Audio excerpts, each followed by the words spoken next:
Okay, let's go through the level two client check-in. And with the level two client, they've already got that foundation of positive behaviors. They like going to the gym. They know how to eat well. They've got good habits. At this point, we now need to start moving towards data away from emotional decisions.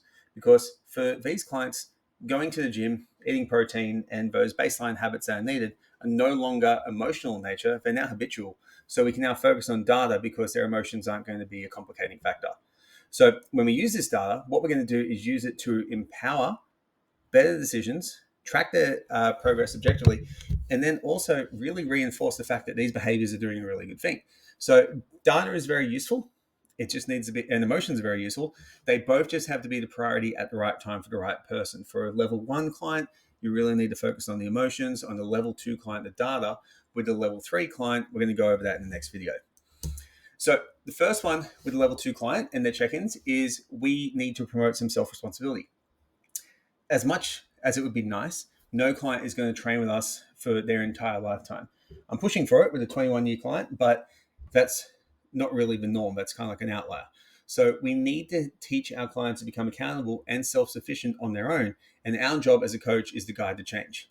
So from there, we want them to assess what went well, where they need to improve, and look at self-managed goals, such as maintaining a calorie deficit, increasing strength, or improving sleep quality. So I want you to add an hour to your sleep or whatever it is, or I want you to subtract 250 calories.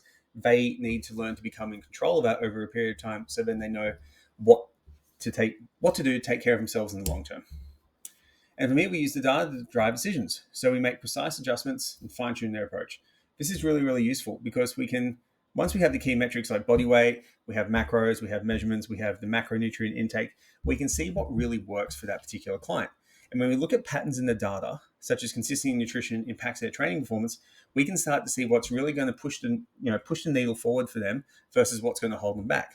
So if I look back over my training and my data, I generally find that with myself, if my sleep is 7 hours or so, that's when I have the best training performance overall. If I sleep more, I generally tend not to really want to go to the gym as much. I kind of become a bit sluggish.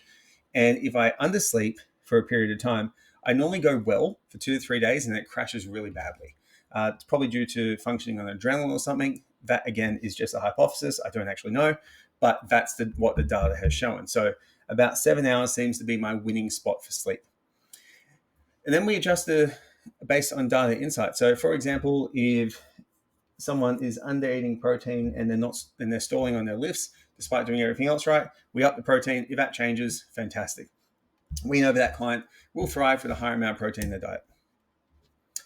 Now, from here, we need to build confidence in data interpretation as well. So, teach clients how to interpret their own data. So, with that, they need to understand that what the data relates to, and then they can make adjustments. So for some clients, you might want to adjust their meal timing to see how they feel in the gym. So if they find that their workouts early in the morning, they don't really like eating, they eat beforehand, they feel a bit sluggish, they could try a fasted workout and see how they feel. Once they see that, they go, all right, cool, working out fasted works better for me. Some people may need food, but it's having that data there, recording how good the workout was, seeing how their performance was, and then you can actually change that. And then you can also start providing context for variability. So, for example, the scale weight and the menstrual cycle. Very strong correlation between increases in weight and the occurrence of menses. So, for a lot of clients, they need to be aware of that. So, then when they see the weight and the scale go up, they go, oh, my period's due in the day. Cool. I'm not going to freak out about that. That is just simply a fluid buildup. It's really, really powerful to give people that information and the ability to interpret that information, because then they can take emotion out of what's happening and then make better decisions. And then we want to reinforce accountability through goal setting, because goal setting aligns more with data and objective progresses tracking rather than just looking at the behaviors. So increasing their squat rate, increasing their protein target, whatever it is, we can set a data-based goal for that client.